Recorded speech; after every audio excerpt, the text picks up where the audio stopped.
President Trump has promised to restore America's global strength and to restore the American dream, but he understands we can't be a strong nation when our people are so sick. A healthy person has 1,000 dreams. A sick person has only one. Today, over half of our countrymen and women are chronically ill. When I met with President Trump last summer, I discovered that he has more than just concern for this tragic situation, but genuine care. President Trump is committed to restoring the American dream, and 77 million Americans delivered a mandate to him to do just that, due in part to the embrace and elevation of the Make America Healthy Again movement. This movement, led largely by Maha moms from every state, and you can see many of them behind us today, and in the hallways. Committee. I'm humbled to be sitting here today as President Trump's nominee to oversee the U.S. Department of Health and Human Services.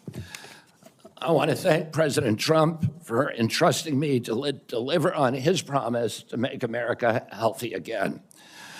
I also want to thank Cheryl and Kik and Bobby and all of my other children who are here today, and all the many members of my large extended family for the love that they have so generously shared. Ours has always been a family that has been involved in public service, and I look forward to continuing that tradition. My journey into the issue of health began with my career as an environmental attorney, working with hunters and fishermen and mothers in the small town in the Hudson Valley and along the Hudson River.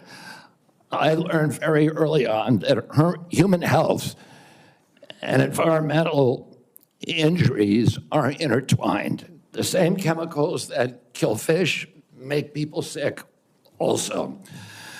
Today, Americans' overall health is in grievous condition. Over 70% of adults and a third of children are overweight or obese. Diabetes is 10 times more prevalent than it was during the 1960s. Cancer among young people is rising by 1 or 2% a year. Autoimmune diseases, neurodevelopmental disorders, Alzheimer's, asthma, ADHD, depression, addiction, and a host of other physical and mental health conditions are all on the rise, some of them exponentially. The United States has worse health than any other developed nation, yet we spend more on health care, at least double, and in some cases triple, as other countries. Last year, we spent $4.8 trillion, not counting the indirect costs of missed work. That's almost a fifth of GDP. It's tantamount to a 20% tax on the entire economy. No wonder America has trouble competing with countries that pay a third of what we do for health and have better outcomes and a healthier workforce. But I don't want to make this too much about money. It's the human tragedy that moves us to care. President Trump has promised to restore America's global strength and to restore the American dream, but he understands we can't be a strong nation when our people are so sick. A healthy person has 1,000 dreams. A sick person has only one. Today, over half of our countrymen and women are chronically ill. When I met with President Trump last summer, I discovered that he has more than just concern for this tragic situation, but genuine care. President Trump is committed to restoring the American dream, and 77 million Americans delivered a mandate to him to do just that, due in part to the embrace and elevation of the Make America Healthy Again movement. This movement, led largely by Maha moms from every state, you can see many of them behind us today, and in the hallways and in the lobbies, is one of the most transcendent and powerful movements I've ever seen. I promise President Trump that if confirmed, I will do everything in my power to put the health of Americans back on track. And I've been greatly heartened to discover a deep level of care among members of this committee, too, both Democrats and Republicans. I came away from our conversations confident that we can put aside our divisions for the sake of a healthier America. For a long time, the nation has been locked in a divisive healthcare debate about who pays. Well, when healthcare costs reach 20%, there are no good options, only bad ones. Shifting the burden around between government and corporations and insurers and providers and families is like rearranging deck chairs on the Titanic. Our country will sink beneath a sea of desperation and debt if we don't change the course and ask why are healthcare costs so high in the first place. The obvious answer is chronic disease. The CDC says 90% of healthcare spending goes toward managing chronic disease, which hits lower-income Americans the hardest. The president's pledge is not to make some Americans healthy again, but to make all of our people healthy again.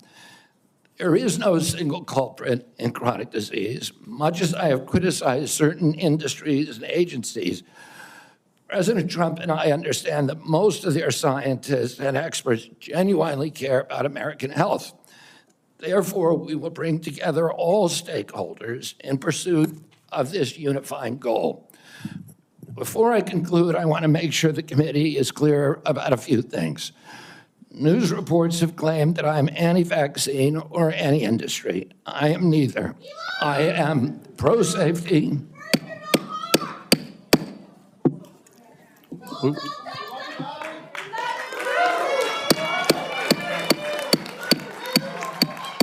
We'll have order.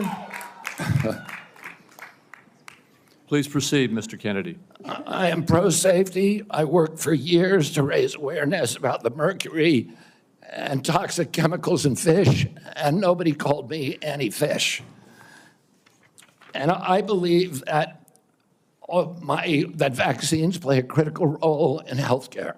All of my kids are vaccinated. I've written many books on vaccines. My first book in 2014, the first line of it is, I am not anti-vaccine, and the last line is, I am not anti-vaccine.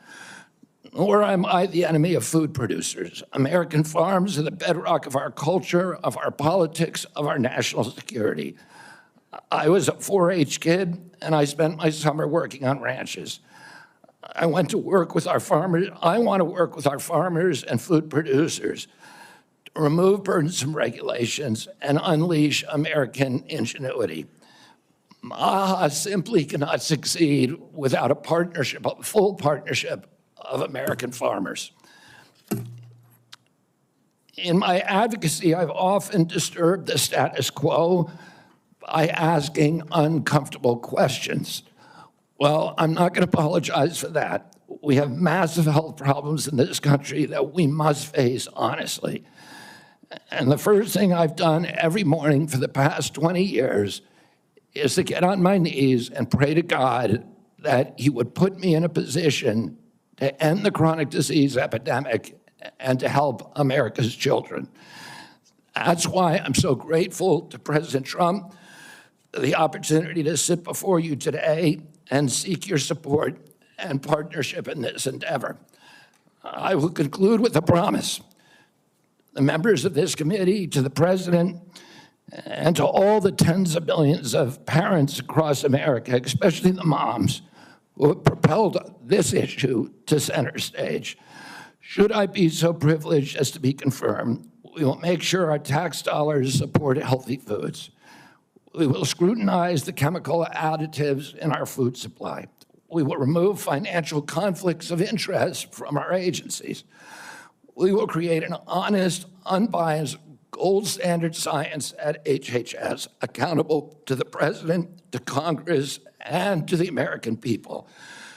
We will reverse the chronic disease epidemic and put the nation back on the road to good health. Thank you. Thank you, Mr. Kennedy.